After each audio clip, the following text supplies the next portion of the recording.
णमो अरहन्ताणं णमो सिद्धाणं णमो आयर्याणं णमो छायाणं णमो लोये सवसाहुणम्। मंगलं भगवान् वीरो मंगलं गौतमो गणी मंगलं कुन्दकुन्दाद्यो जैन धर्मोऽस्तु मंगलम्। सर्वमङ्गलमाङ्गल्यं सर्वकल्याणकारकं प्रधानं सर्वधर्माणां जैनं जयतु शासनं जैनं जयतु शासनं।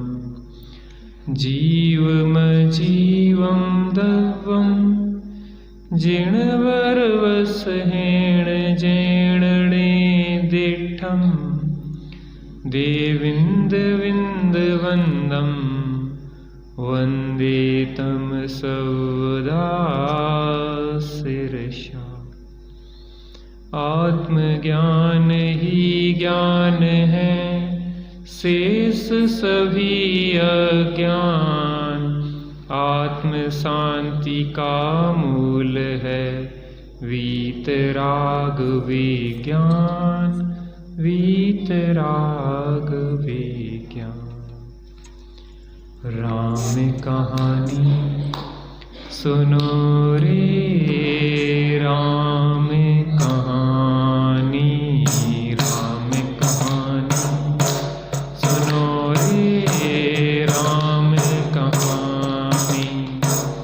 सुनत हरस आवे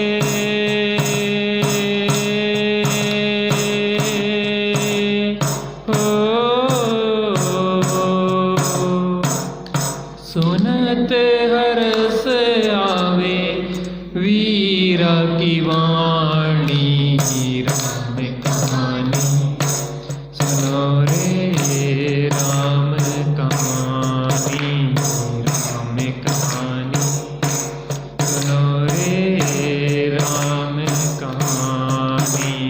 श्री राम श्री राम श्री राम श्री राम। दशरथ के राज दुलारे कौशल्या की आंख के तारे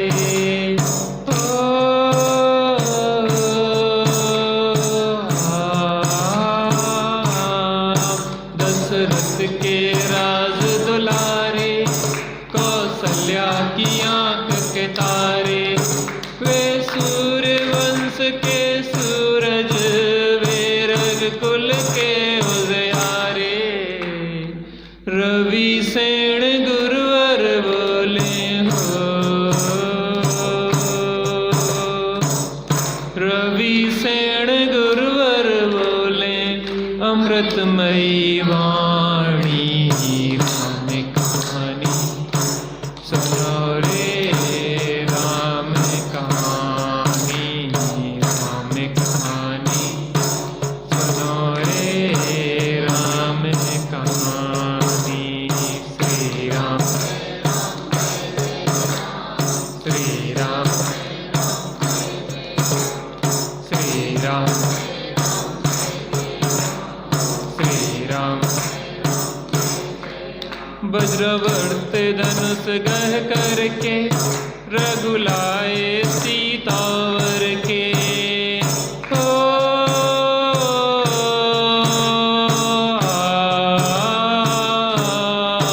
वज्रवर्त धनुष गह करके रघुलाए सीतावर के। घर त्याग हुए वनवासी पित की आज्ञा सिर धर के। लखन सियाले संग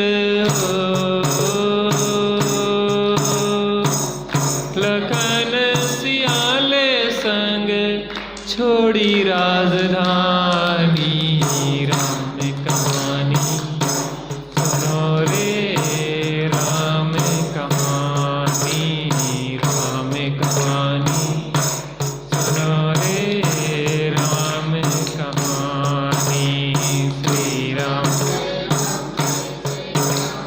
श्री राम श्री राम श्री राम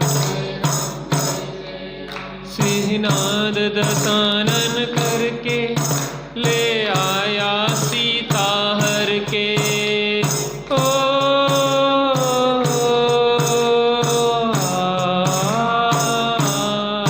सिंहनाद दशानन करके ले आया सीता हर के रघुवर फिरे वन वन में सीता की रटन को रटते समता धरी सीता ने हो समता धरी सीता ने तत् ज्ञान बल से राम कहानी सुनो रे राम कहानी राम कहानी सुनो रे राम कहानी श्री राम श्री राम श्री राम श्री राम श्री राम ने हनु पठायो हनु राम दूत बन आयो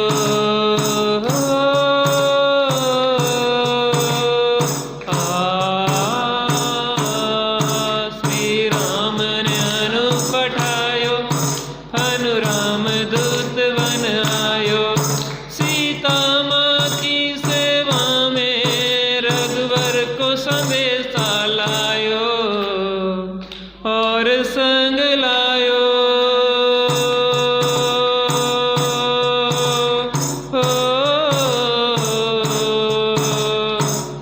और संग लायो रघु मुद्रिका निशानी राम कहानी सुनो रे राम कहानी राम कहानी सुनो रे राम कहानी श्री राम श्री राम श्री राम श्री राम लखन दशानन बध करके रघुलाए सीता जय के हो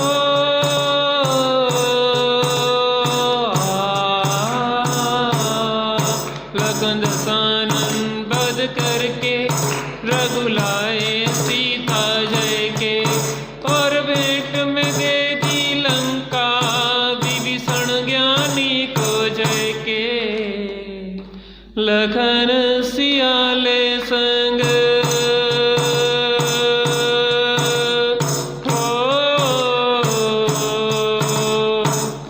लखन सियाले संग आए राजधानी राम कहानी सुनो रे राम कहानी राम कहानी सुनो रे राम कहानी श्री राम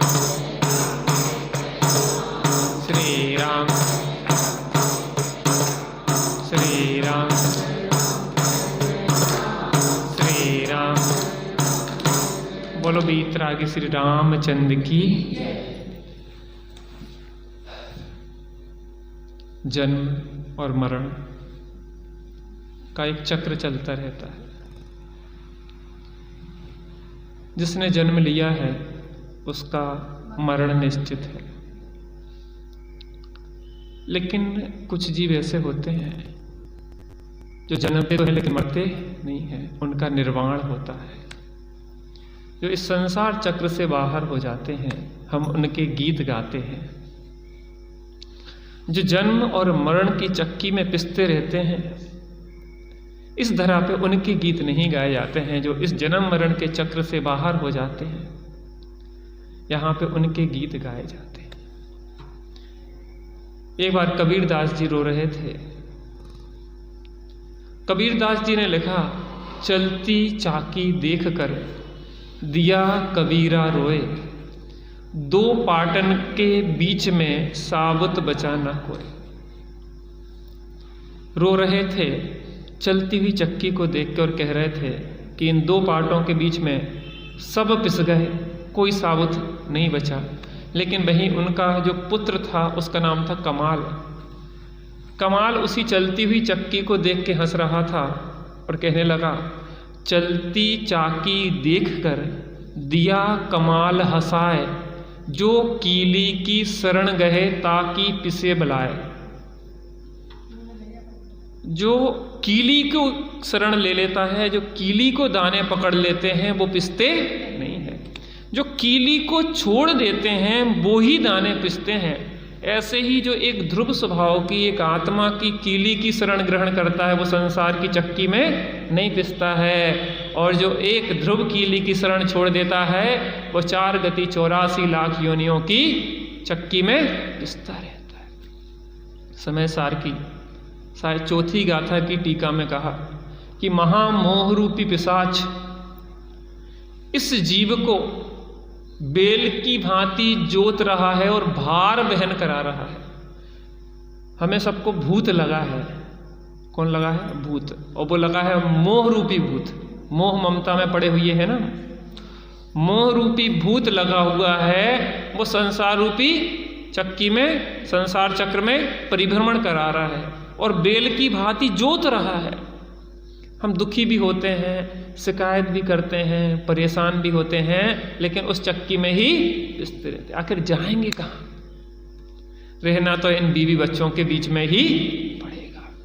लेकिन एक कला ऐसी भी है कि इन सब के बीच में रहते हुए भी इनसे अलिप्त रहा जा सकता है। जैसे कमल रहता कीचड़ में है, लेकिन कमल कीचड़ से पृथक रहता है। 3 दृष्टांत सम्यक दृष्टि के भेद विज्ञान पृथकता का दिया है। कादे में हेम अमल और नगर नार को प्यार यथा और जलते भिन्न कमल। सम्यक दृष्टि रहता यही है, लेकिन कमल की भांति जल से पृथक रहता है। सोना अगर कीचड़ में भी डला रहे तो भी अपने स्वर्णत्व को छोड़ता नहीं है। और वेश्या कितना ही प्रेम दिखाए, लेकिन प्रेम करती नहीं है। बिल्कुल उसको आपसे कोई प्रेम नहीं है। जब तक आपके पास पैसे हैं तब तक वो आपको अपना कहेगी, उसके बाद उसका आपसे कोई नाता नहीं है। वो आपको पहचानने से भी इनकार कर देगी। सम्यक दृष्टि एक ऐसा ही है, अपने कर्तव्यों को निभाता है, परिवार बीवी बच्चे के प्रति कर्तव्य निभाता है, लेकिन ऐसा पृथक रहता है, उसको अपने उससे जुड़ान नहीं करने देता, राग नहीं करता। ऐसा राग नहीं करता कि अब इनके बिना हमारा सत्ता सर्वस्व नाश ही हो जाए। बात यह है कि जन्म और मरण का जो खेल अनादि काल से चल रहा है, वह जीव ही वास्तव में स्तुति के पात्र हैं जिनने इस जन्म मरण के खेल का अंत कर दिया है और उनका जन्म ही महोत्सव के रूप में मनाया जाता है। आपने जिनसेन स्वामी की जीवन गाथा पढ़ी होगी। जिनसेन बालक 6 साल का था, सामान्य परिस्थिति में रहने वाला था। बगल में एक सेठ जी का महल था। सेठ जी के महल में गीत संगीत की आवाज़ें आई एक दिन। बहुत सुंदर सुंदर गीत संगीत हो रहा था, नृत्य गान हो रहे थे। बालक होते हैं, प्रसन्नता से झूमता नाचता रहा। दूसरे दिन भी कुछ विशेष आवाज़ें तो आ रही थी, लेकिन कुछ आवाज़ें बदली हुई थी। एक दिन पहले जिस प्रकार की आवाज़ें आ रही थी दूसरे दिन उस प्रकार की आवाजें आना बंद हो गई। तो उस बालक ने पूछा कि माँ, कल जिस प्रकार की आवाज यहां से आ रही थी, आज वो आवाजें क्यों नहीं आ रही हैं? क्या गाने वाली बदल गई है कि कल जो गाने वाली थी वो दूसरी थी और आज जो गाने वाली है वह दूसरी है? क्या ऐसा है माँ? तो माँ ने कहा, बेटा गाने वाली तो वही है, लेकिन प्रसंग बदल गया है। 20 वर्षों 25 वर्षों पहले इन सेठ सेठानी का विवाह हुआ था, इनके कोई संतान नहीं थी। अभी 25 वर्ष बाद एक संतान उत्पन्न हुई थी और कल उसने जन्म लिया था और आज वो मर गई। तो कल उसके जन्म का उत्सव मनाया जा रहा था, आज उसके मरण पे विषाद छाया हुआ है। और आज कल वो गीत गा रहे थे, आज वो रो रहे हैं। सुर तो दोनों में निकल रहे हैं, लेकिन कल हर्ष के थे, आज गम के हैं, दुख के हैं। तो छोटे से बालक ने पूछा, मामा क्या सबको मरना होगा? कहने, हाँ बेटा, जिसने जन्म लिया है उन सबको मरना होगा। लेकिन एक चीज है जो आत्मा है, न जिसका जन्म होता है न जिसका कभी मरण होता है। इस तन का जन्म होता है और तन का मरण हो जाता है। तो माँ, मुझे ये खेल पसंद नहीं है जन्म मरण का, मुझे इस जन्म मरण के चक्र से निकलने का कोई उपाय बताओ। तो माँ ने कहा, बेटा मैं भी इस जन्म मरण के चक्र में ही घूम रही हूँ, मेरे पास इसका उपाय नहीं है। तो ने कहा, किसी के पास तो होगा। कहने, हाँ सुना है कि जंगल में वीरसेन स्वामी विराजते हैं, वीरसेन आचार्य विराजते हैं, उनके पास इस जन्म मरण से निकलने की विधि है।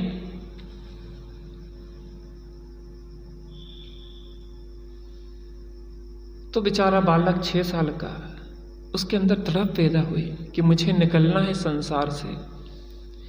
और उसने निकलने के लिए वो वहाँ से भागा। किसके लिए? वीरसेन स्वामी को खोजने के लिए। छोटा सा बच्चा था, 6 साल का बच्चा था। पहले 6-6 साल के बच्चे वैसे ही नग्न घूमते रहते थे, तो नग्न आगर्भ दिगंबर कहा जाता है। तो ऐसे ही नग्न था, भागा, खोजता गया स्वामी कहाँ है कहाँ है। पूरे जंगल में खोज डाला, अंतो गत्वा जाके उसे वीरसेन स्वामी एक वृक्ष के नीचे विराजते हुए देखे। वीरसेन स्वामी को देख के उसके अंदर हर्ष उमड़ा कि अब जन्म मरण के चक्र से पार लगाने वाले मुझे देवता मिल गए हैं। और उनके चरणों में गिरा और अश्रुधारा से उनके चरणों को पखार दिया। ऐसे आंसू बहे, ऐसे आंसू बहे कि स्वामी मुझे इस संसार चक्र से पार कर दो। और उनके अपने अश्रुधारा से चरण युगलों को पखार दिया। आचार्य देव ने उसको उठाया, क्या बात है? उसने बताया कि स्वामी मुझे इस संसार चक्र से पार होना है। कोई बात नहीं, चिंता नहीं करो, तुम संसार चक्र से पार हो जाओगे, लेकिन मैं जैसा कहूँगा वैसा करना होगा। उसके लिए तुम्हें निर्ग्रंथ जैनेश्वरी दीक्षा अंगीकार करना होगी। कुछ काल तक उनके साथ रहा, लगभग 6 साल का था। 8 साल का जब तक नहीं हुआ, क्योंकि 8 साल में दीक्षा दी जाती है, और 8 साल में उसने दीक्षा ली और दीक्षा लेके अपने उस जन्म मरण के अभाव का चक्र जो चल रहा था उसको अभाव कर दिया। अर्थात उसकी गति हो गई जिस विधि से जन्म मरण का अभाव होता है। अपन ने देखा माँ कौशल्या ने शुभ स्वप्न देखे। राजा दशरथ के पास आके उनका फल पूछा कि स्वामी मैंने शुभ स्वप्न देखे हैं, आप उनका फल बताइए। तो राजा दशरथ ने कहा कि तुम्हारी कुक्षी में, तुम्हारी कोख में एक तद्भव मोक्षगामी चरम शरीरी बलभद्र तुम्हारी कोख में आ चुका है, और वह स्वयं अपना कल्याण करेगा और अन्य जीवों को भी कल्याण का मार्ग प्रशस्त करेगा। ऐसी बात सुनी तो सब जगह उत्सव हो गया, सभी लोग आनंदित हो गए। अब देखते हैं क्या होता है। वीतरागी देव तुम्हारे, जैसा जग में देव कहाँ।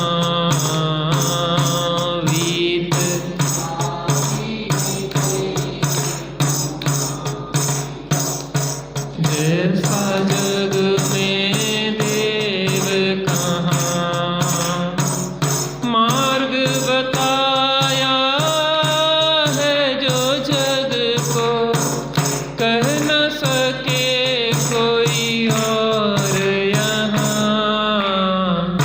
वीतरागी देव तुम्हारे, जैसा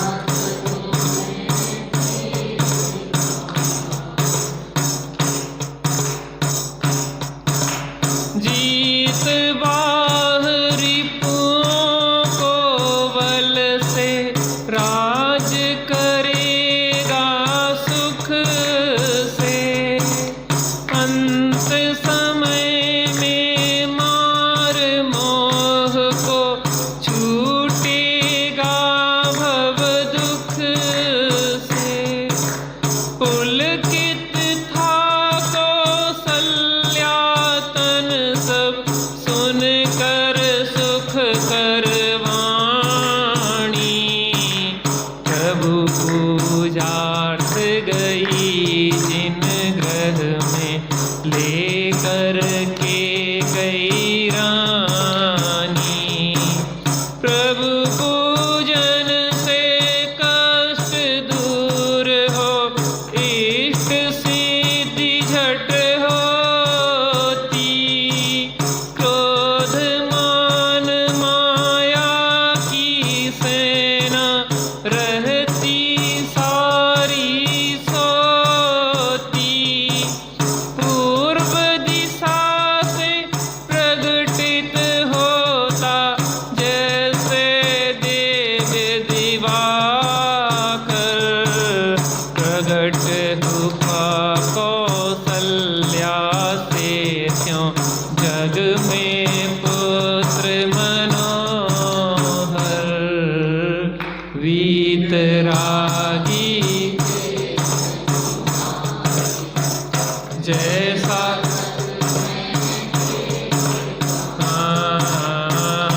वीत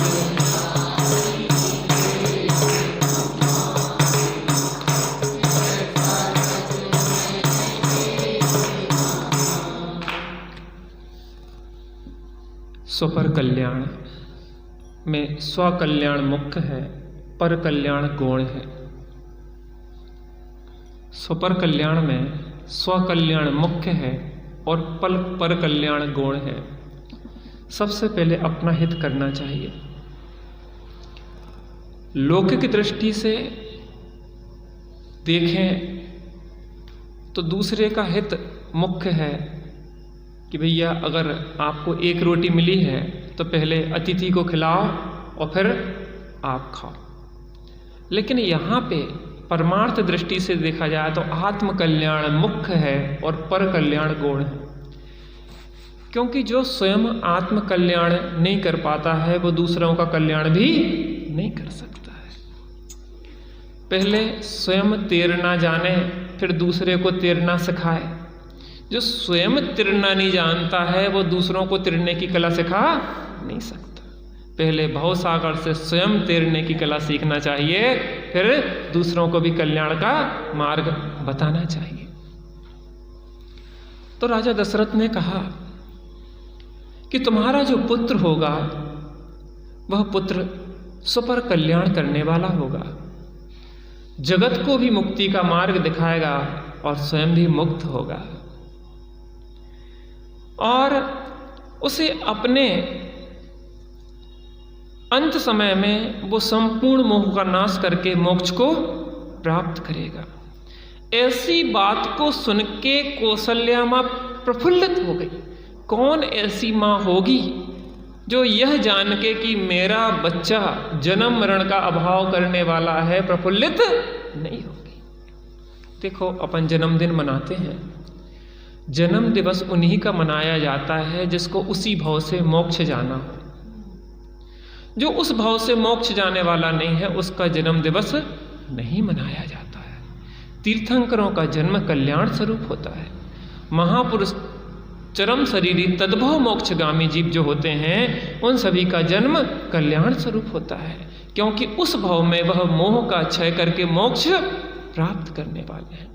ऐसे श्री राम 8वें बलभद्र, जिनको पद्म भी कहते हैं, जिनके नाम पे पद्म पुराण ग्रंथ नाम पड़ा है, शताधिक रामायणें लिखी गई हैं, सबसे अधिक लेखनी अगर किसी महापुरुष पे चलाई गई है तो वो श्री राम हुई है। अनेक प्रकार के विद्वानों ने श्री राम के चरित्र के ऊपर बहुत कुछ लिखा है। अपन यहाँ पे जिस माध्यम से चर्चा कर रहे हैं, जो रविशेण स्वामी द्वारा लिखे पद्म पुराण के आधार पे यहाँ पे चर्चा कर रहे हैं, तो यहाँ पे कहते हैं कि वो क्या कल्याण करेगा, स्वपर का कल्याण करेगा। और ऐसी बात को सुन के कौशल्या माँ क्या हो गई, प्रफुल्लित हो गई, आनंदित हो गई, और वह पूजा के लिए जिनेंद्र परमात्मा के लिए जिन ग्रह में चली गई। अब क्या होता है,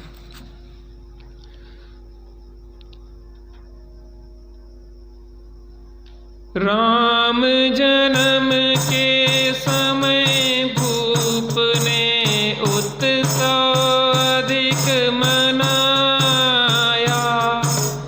देवदारता से निज धन को याचक भाव मिटाया, धरा नाम सब पद्म हृदय हर सब ही उसे खिलाते, देख पुत्र की क्रीड़ाओं के मात पिता सुख पाते, सती सुमित्रा ने भी सुख से देखे स्वप्न मनोहर,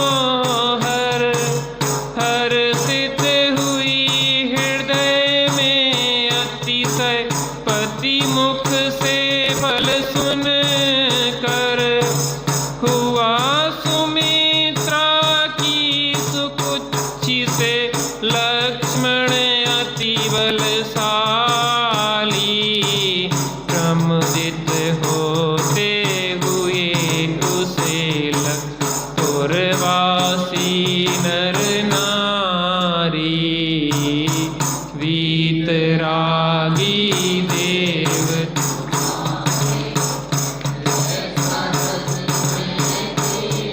कहाँ, वीतरागी जैसा जग में। जब वो मंदिर पहुंची कौशल्या, और कौशल्या को लेके कैकेयी जिन मंदिर पहुंची, भगवान की पूजा अर्चना की। यहाँ पे आचार्य देव कह रहे हैं कि भगवान की पूजा स्तवन से आपके सब प्रकार के अनिष्ट दूर होते हैं और सब प्रकार के इष्ट की प्राप्ति होती है। यद्यपि भगवान वीतरागी है, किसी को कुछ लेते देते नहीं हैं, लेकिन उनकी भक्ति करने वाले को इच्छित फल की प्राप्ति होती है और उनकी निंदा करने वाले को अनेक प्रकार की पीड़ाएं होती हैं, क्योंकि फल मिलता है जीव के भावों का। क्या का मिलता है? जीव के भावों का। इसलिए जीव को अपने भावों में निर्वांछक भक्ति रखना चाहिए, और जो वांछा रहित भक्ति करता है उसे लौकिक समस्त संपदाएं प्राप्त सहज ही हो जाती है। और वहाँ पे पहुँची, पूजा अर्चना की, और उचित समय पे किसने अवतार लिया? हमारे श्री राम महापुरुष तद्भव मोक्षगामी। लिया राम अवतार, जय जयकार जय जयकार जय जयकार। लिया राम अवतार, जय जयकार जय जयकार।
ऐसा महसूस करना चाहिए कि हम अयोध्या में हैं और प्रभु राम के साक्षात जन्म महोत्सव को मना रहे हैं, तो पुण्य भी वैसा ही मिलेगा। कुछ लोग साक्षात होके भी विपरीत सोच रहे हैं तो पाप मिलता है, और कुछ दूर होके भावना भाते हैं तो पुण्य मिलता है। लिया राम अवतार, जय जयकार जय जयकार जय जयकार।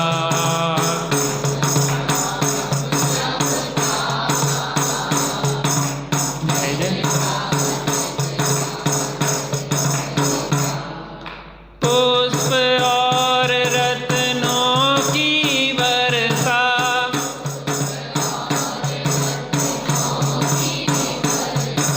पुष्प और रत्नों की वर्षा,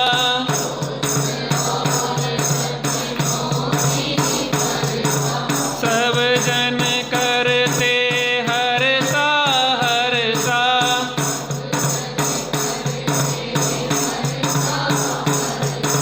पुष्प और रत्नों की वर्षा,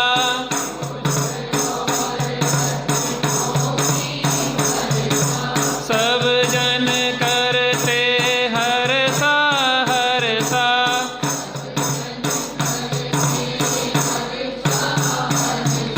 बजे दुंदुभी सार, जय जयकार जय जयकार जय जयकार। सार जय जयकार जय जयकार जय जयकार। किया राम अवतार, जय जयकार जय जयकार जय जयकार। लिया राम अवतार, जय जयकार जय जयकार। बोलो प्रभु रामचंद्र की। प्रभु राम कहो या भगवान राम कहो, भगवान राम और प्रभु राम एक ही बात है, पर्यायवाची। आहा, कैसा हर्ष अयोध्या वासियों में होगा जब हमारे प्रभु पधारे होंगे। हमें मुक्ति का मार्ग दिखाने वाले हमारे प्रभु, हमारे श्री रामचंद्र जी का जीवन चरित्र, लौकिक जीवन भी आदरणीय है, लौकिक जीवन भी आदरणीय और अनुकरणीय है। निर्ग्रंथ दशा धारण करके, वीतराग दशा धारण करके जो प्रभु राम हुए हैं वो तो वास्तव में पूज्य हैं ही, लेकिन श्री राम का जीवन हमें लौकिक जीवन भी अनुकरणीय और आदरणीय है। सभी संप्रदायों में राम को कैसा माना जाता है? श्रेष्ठ माना जाता है।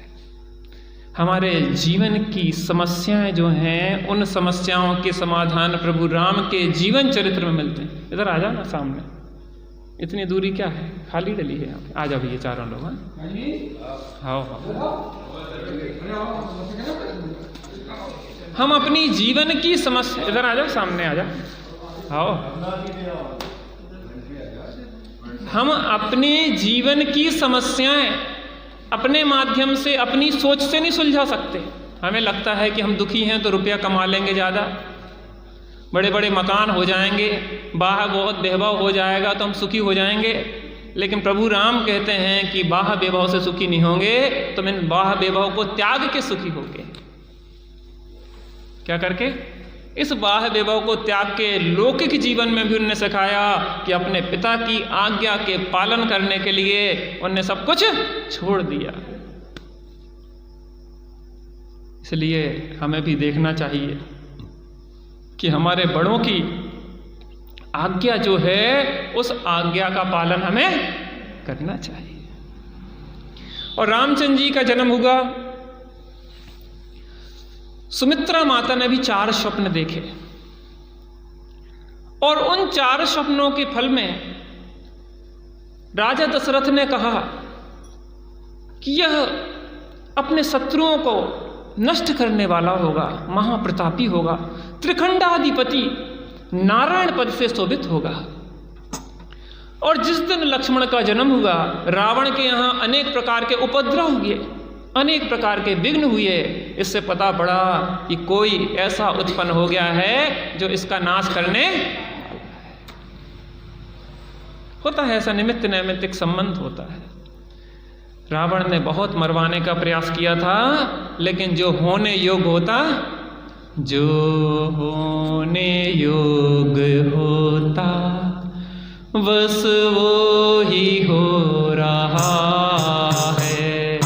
जो होने योग्य होता बस वो ही हो रहा है।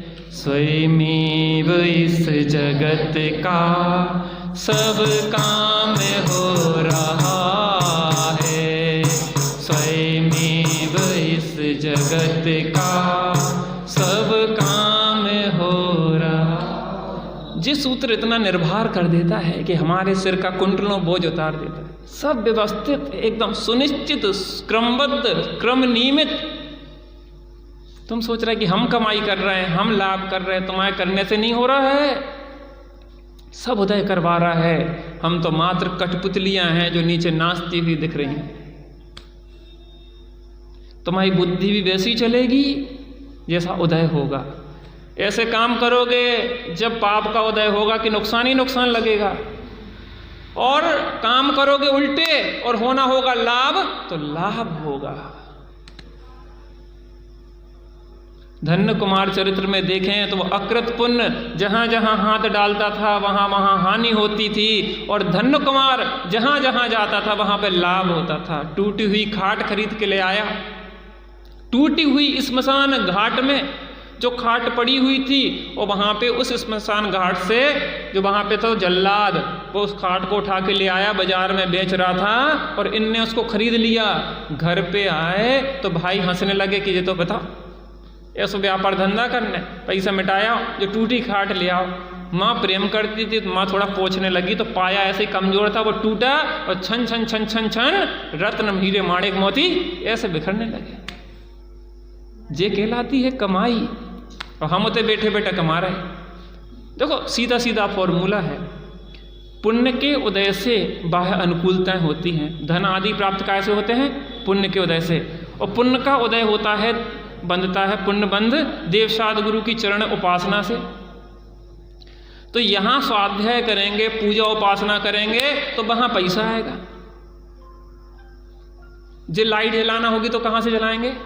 ट्यूबलाइट में उंगली घुसेड़ेंगे कि बटन स्विच दबाएंगे? दुकान के पे बैठने पे कमाई नहीं होती है। कमाई कहां होती है? विश्वास नहीं होता?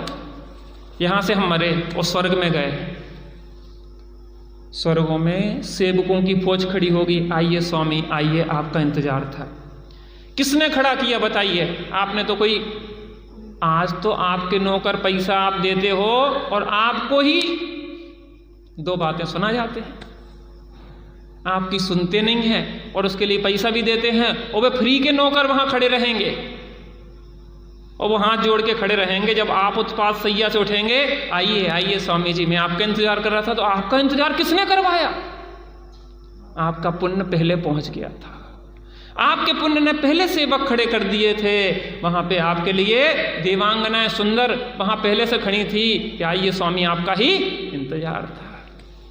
यहाँ तो एक पत्नी अपनी बात नहीं मानती है, उसी को समझाने में जिंदगी निकल जाती है, वो रूठती रहती है और हम मनाते मनाते थक जाते हैं, जिंदगी में मानती। सही बोल रहे कि गलत बोल रहे? और वहां पे ऐसी देवांगनाएं होती हैं सर्वांग सुंदर कि कभी लड़ती झगड़ती नहीं है, कोई डिमांड नहीं करती हैं और जिंदगी भर आपकी सेवा करती रहती हैं। कौन खड़ा करेगा वहां पे? आपका पुण्य। वो पुण्य बंद कहाँ होगा? दुकान पे बैठ के झूठी सांची करके कि यहाँ पे आके। और हमें फॉर्मूला नहीं पता, इसलिए हम गलत जगह पे स्विच दबाते हैं। ट्यूबलाइट के लिए पंखे का स्विच दबा रहे हैं।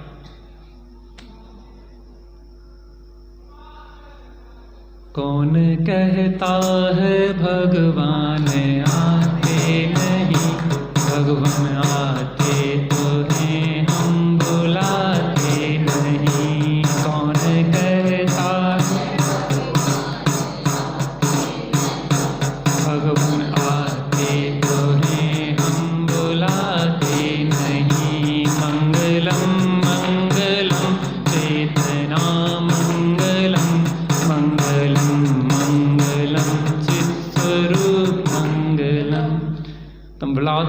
को, अरे भगवान आत्मा आबाल गोपाल सबको अनुभव में आ रहा है, बस तुम उसकी ओर देखते। हाँ, भगवान की पूजा उपासना से सब विघ्न दूर होते हैं और सब अनुकूलताएं सहज ही प्राप्त होती हैं। और सही बताएं, हमारे पास जो है वो बहुत है, हमारे पास जो है वो बहुत है, जितनी आवश्यकता है उससे भी अधिक है। भगवान के चरणों में आने से, स्वाध्याय करने से हमें समता आती है, संतोष होता है। जब आवे संतोष धन, सब धन धूल समान। संतोष धन आता है, प्राप्त ही पर्याप्त लगता है। जितना है लगता है कि अब इतना का भी क्या करेंगे, इतने का भी क्या करेंगे, ये भी बहुत है, बहुत है। खाना तो 2 रोटी है, अरे सोने के जेवर ना भी पहनेंगे तो भी चलेगा, मोबाइल ना हो एंड्रॉयड तो भी चल जाएगा, 2 अलमारी अगर कपड़े ना होए तो भी चल जाएगा, 2 जोड़ी से भी चल जाएगा। 2 जोड़ी की भी जरूरत है, एक भी की नहीं, जो निर्गंथ दशा है तो एक भी जोड़ी कछु नहीं चाहने। अरे जीवन जीने के लिए नहीं है, ये तो प्रतिस्पर्धा के लिए है। आज के शादी विवाह में क्या होता है, प्रतिस्पर्धा चल रही है। उनने यहाँ पे वो गार्डन लिया, उनने गार्डन और महंगा वाला, फिर उनने बड़ी महंगी हो, जे एक रात में करोड़ों रुपया खर्च कर देते हैं। मैं भोपाल में एक शादी हुई थी 5 स्टार होटल में, कितने करोड़ रुपया एक रात में खर्च हुए थे। वे बच्चे पैसा पता कैसे कमाते, दिन रात आंखें खराब करके 18-18 घंटे मेहनत करके लैपटॉप पे पटर पटर कर करके ये सर्वाइकल, कान, ये सब बीमारियां पैदा कर लेते, हाइपरटेंशन, ब्लड प्रेशर और क्या क्या बीमारियां। उस इतनी बहुमूल्य जीवन को खराब करके वो पैसा कमाते हैं और उम्र भर कमाते हैं और एक रात में गमाते हैं। और आजकल की शादियां चलती हैं नहीं है, पता पड़े कि 4 दिन बाद स्वाहा, वे चली गई, वे भग गए।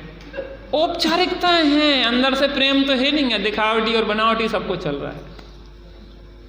क्या चल रहा है? लोग कहते हैं आप कैसे हैं जब तक आपकी जेब में पैसे हैं। ये सब नाटक है ऊपर ऊपर का, अंदर से आपको स्नेह वही देगा जो धर्म से जुड़ा हुआ होगा। इसलिए उसको कहते हैं धर्म पत्नी और धर्म पति, शुभ विवाह। इसलिए जो भी काम करते हैं उसमें पहले भगवान के दर्शन पूजन से प्रारंभ करते हैं कि हम कभी आपको भूल, भगवान जिनके स्मरण में रहेंगे उसका गृहस्थ जीवन भी अच्छा होगा और उसका निर्वृत्ति का जीवन भी अच्छा होगा। और जिसके चित्त से देव साध गुरु पंच परमेष्टि निकल गए उसका जीवन ना गृहस्थी में अच्छा होगा ना निर्वृत्ति में अच्छा होगा। इसलिए सदा पंच परमेष्टि को अपने सिर माथे रखना चाहिए। उत्सव मनाया गया, सभी को किमिच्छित दान दिया गया, खूब सबको प्रसन्न थी अयोध्या की नगरी। पद्म अर्थात कमल जैसे जिनके नेत्र थे, इसलिए कमल जैसे नेत्र को देख के उनका दूसरा नाम पद्म भी रखा गया। इसलिए रामचरित्र का नाम अपने यहां पद्म पुराण रखा गया है। उसका एक कारण यह भी है, पद्म, पद्म नाम क्योंकि उनके कमल थे, कमल जैसे नेत्र थे। अरे कमल जैसे नेत्र माने पद्म नाम रख दिया गया। सभी बहुत हर्षित थे, बहुत आनंदित थे। सुमित्रा माता ने भी स्वप्न देखे, 4 सुंदर स्वप्न देखे। उनका फल भी राजा से पूछा। उन्होंने कहा कि इस पृथ्वी को, धरा को जीतने वाला तुम्हारा नारायण पुत्र होगा और वह जगत में अपना नाम रोशन करेगा। इसी प्रकार माता कैकेयी ने भी संतान को जन्म दिया। उसका नाम क्या था? भरत। और सुप्रभा ने भी एक संतान को जन्म दिया जिसका नाम था शत्रुघ्न। शत्रुघ्न इसलिए रखा गया था कि उस शत्रुओं को जीतने वाला होगा, शत्रुओं को जीतने वाला होगा, इसलिए शत्रुघ्न राम रखा गया। सभी बालक धीरे धीरे बड़े होने लगे। माताओं में यह पता नहीं पड़ता था कि कौन किसका बालक है, क्योंकि राम अगर पले हैं किसी की गोद में तो कैकेयी की गोद में पले हैं। किसकी गोद में पले हैं? राम कैकेयी की गोद में पले हैं। चारों बच्चों में यह पता नहीं पड़ता था कि कौन किसकी मां है। सब ऐसे एक दूसरे से हिल मिल के रहते थे। हमारे घर में भी वही वातावरण होना चाहिए जो अयोध्या में राम राज्य में था, दशरथ राज्य में था। पहले ज़माने में ऐसा नहीं होता था कि अपनी संतान को आप गोद में ले लो। पूरे जीवन भर अपनी संतान को गोद में नहीं लेते थे, क्योंकि बड़े परिवार होते थे, बड़े बूढ़ों की गोद में, ताई की, ताऊ की, इनकी उनकी गोदों में ही पलते थे। अब तो हम दो और हमारा एक, दो की भी चली गई। अब तो क्या है, हम दो और हमारा एक। जो अपने विदेश मंत्री हैं, क्या नाम है उनका, एस जयशंकर, तो एक घटना सुना रहे थे। वो कहले बहुत समय पहले मैं किसी देश में गया, कोई विकसित देश में या कोई अच्छे देश में गया, तो उन्होंने बताया कि उनने मुझसे पूछा कि आपके देश की क्या समस्या है। कहले गरीबी, भुखमरी आदि हमारे देश की समस्या, पुरानी बात है। तो उन्हें आपके यहाँ की समस्या क्या है।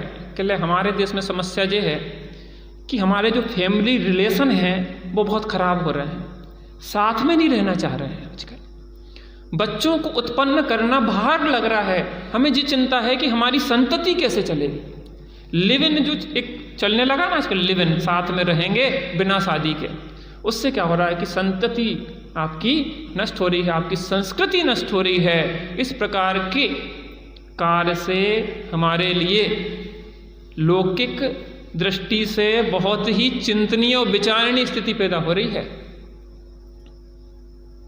हमारी सामाजिक मान मर्यादाएं सब खत्म हो रही हैं। आजकल बच्चे बहुत लंबी लंबी उम्र तक पढ़ते रहते हैं,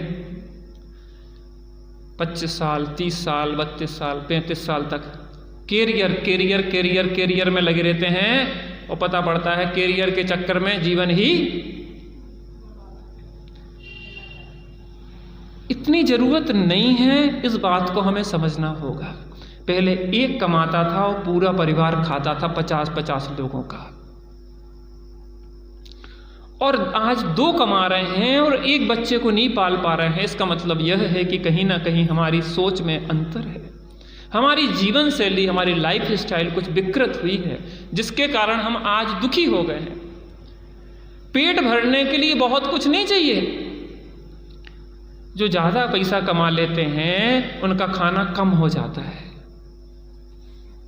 उनकी जीवन ऊर्जा पैसे में खर्च होने लगती है। अमेरिका का एक अरबपति था, आज से 50 साल पहले की बात है,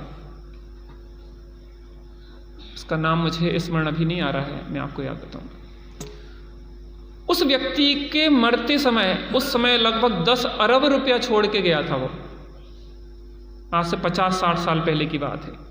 अमेरिका में 10 अरब रुपये, और 10 अरब रुपये छोड़ के मरने पे भी असंतुष्ट गया था। उसको ये लग रहा था कि मैं तो 100 अरब छोड़ के जाऊंगा। और एक बार उसका बच्चा उसकी आंखों के सामने से निकला, युवा। कहले जी कौन बच्चा है, कौन बालक है, कौन युवा है। कहले उसका जो मैनेजर था या उसका सेक्रेटरी था, उसने कहा सर आप जानते नहीं आपका बच्चा है। कहले अरे मुझे कहाँ याद रहता पैसा कमाने के कारण कौन बीवी है कौन बच्चे, मुझे यही नहीं याद रहता कि मेरी बीवी और बच्चे कौन है। जब जाता हूँ वो सब सो जाते हैं, जब आता हूँ वो सोते रहते हैं, पैसे के अलावा मुझे कुछ नहीं देखा। आपको नहीं लगता कि हमारी जीवन ऊर्जा अपने परिवार के लिए भी नहीं है? अभी कल के पेपर में नहीं, कल परसों के पेपर में था शायद, फ्रंट पेज पे कॉर्नर पे कि स्क्रीन से जो जुड़े रहते हैं, स्क्रीन माने मोबाइल की स्क्रीन से, वो मोबाइल की स्क्रीन से जुड़े रहने के कारण आपके पारिवारिक संबंध खराब हो रहे हैं। हमारा लगातार डेटा कंज्यूम करने में भारत नंबर 1 हो गया है। सबसे सस्ता डेटा है यहाँ पे। क्या डेटा? मोबाइल डेटा, क्या कहते हैं उसको? मोबाइल डेटा सबसे ज़्यादा कंज्यूम करते। हमें ये बताइए कि जितनी उपयोगिता है उतना करते कंज्यूम कि उससे ज़्यादा करते हैं? हमें ज़रूरत कितने की है? अगर हमें 0.5 GB की ज़रूरत है तो हम 1.5 GB खर्च करते हैं। आधा GB की ज़रूरत है और 1 GB अतिरिक्त खर्च करते हैं। चलो खर्च कर दिया आपने, लेकिन उसके माध्यम से हम जो देखते हैं उससे हमारे यहाँ पे जो छाप बनती है, जो विकृति आती है, वो हमारे जीवन को नष्ट करती है, हमारी सोच वैसी बनती चली जाती है। एक व्यक्ति के अनेक प्रेमिकाएं हैं, एक स्त्री के अनेक प्रेमी हैं, उसने उसको छोड़ा, उसने उसको पकड़ा, उसने उसको छोड़ा, उसको पकड़ा।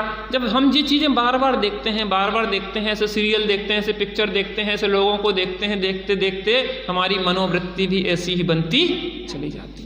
इसलिए हम आज राम का चरित्र सुना रहे हैं, इसलिए हम आज सीता का चरित्र सुना रहे हैं कि रामचंद्र जी के चरित्र को देख के ये समझ लो कि सीता के पीछे रामचंद्र जी उस त्रिखंडाधिपति से लड़ बैठे कि मेरी स्त्री जो पंचों की साक्षी में मैंने विवाही है, उसको मैं ऐसे छोड़ सकता नहीं हूं, चाहे कितना ही बलशाली क्यों ना हो। जब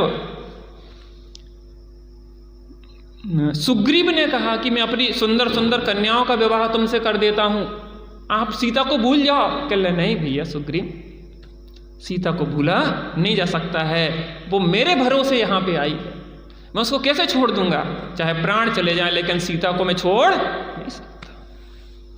हमारे भारत की संस्कृति है यह। हमें अपने पति और पत्नी के प्रति बहुत ईमानदार होना चाहिए, तब हमारे पारिवारिक संबंध में बहुत सुंदरता और घनिष्ठता आएगी, सौम्यता आएगी। धर्म पति और धर्म पत्नी कहलाएंगे जब एक दूसरे के लिए हम जिएंगे और मरेंगे। हमारी समाज में विकृतियां आती जा रही हैं, इसलिए आज के समय में राम और सीता का जीवन चरित्र हमारे लिए आदर्श है, उत्कृष्ट है। जैसे जैसे हम इस चरित्र को सुनेंगे वैसा वैसा हमारा जीवन बलता चला जाएगा।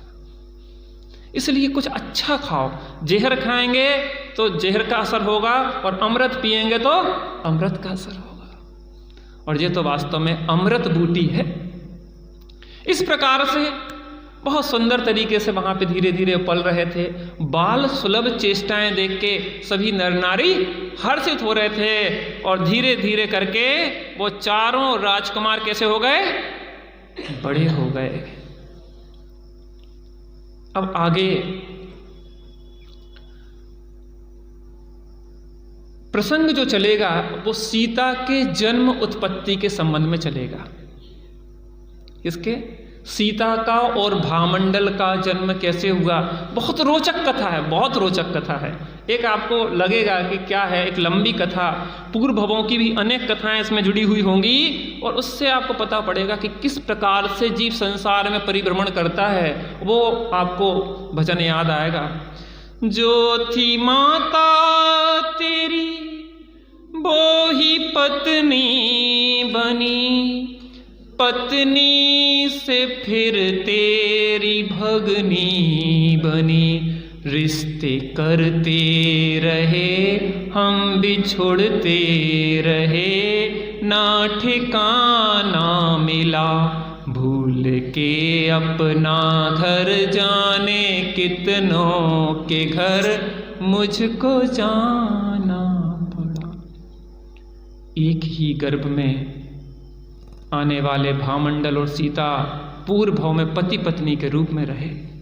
ऐसे संसार के चक्र को देख के ज्ञानियों को वैराग्य आता है। ऐसे वैराग्यमय, आनंदमय, मंगलमय जीवन चरित्र को सुन के हमारा जीवन चरित्र सुंदर मंगलमय हो। कल हमारी कहानियां सुनाई जाएगी। आत्म राम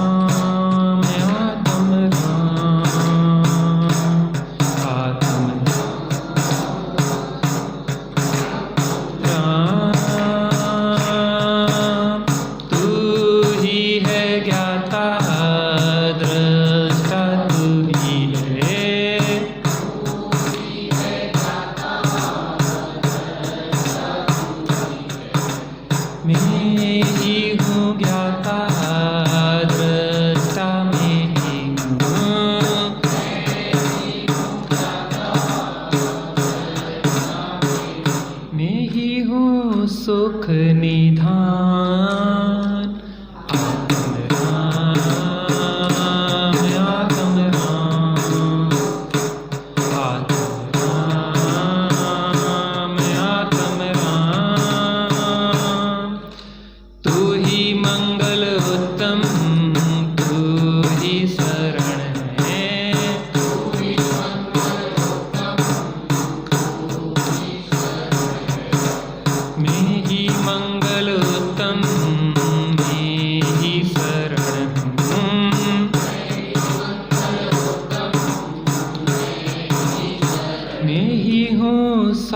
शाश्वत धाम। आत्म राम, आत्म राम, आत्म राम, आत्म राम। तू ही है साधन, साध्य तू ही है।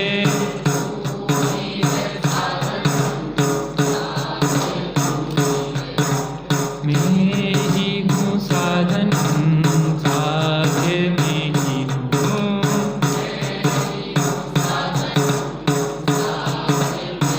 मैं ही शिव स्वरूप शिवकार। आत्म राम, आत्म राम, आत्म राम। जो भी मुक्ति गए जा रहे जाएंगे।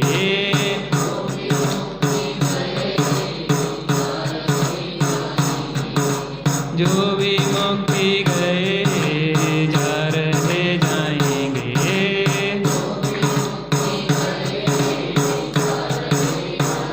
तू ही तो है तारणहार। आत्म राम, आत्म राम, आत्म राम, आत्म राम। जग में साचो शरण धाम। आत्म राम, आत्म राम, आत्म राम, आत्म राम। निज निधि निज में बताई, यह अनंत उपकार है। उसके लिए जिनवाणी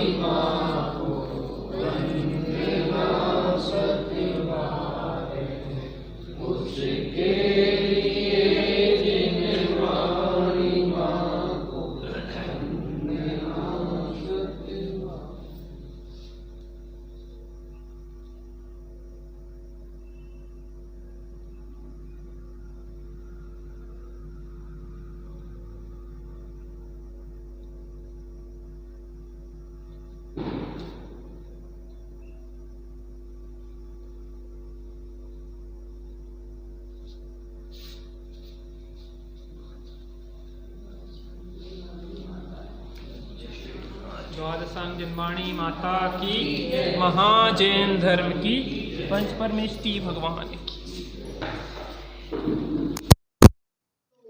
जन्माणी विराजमान।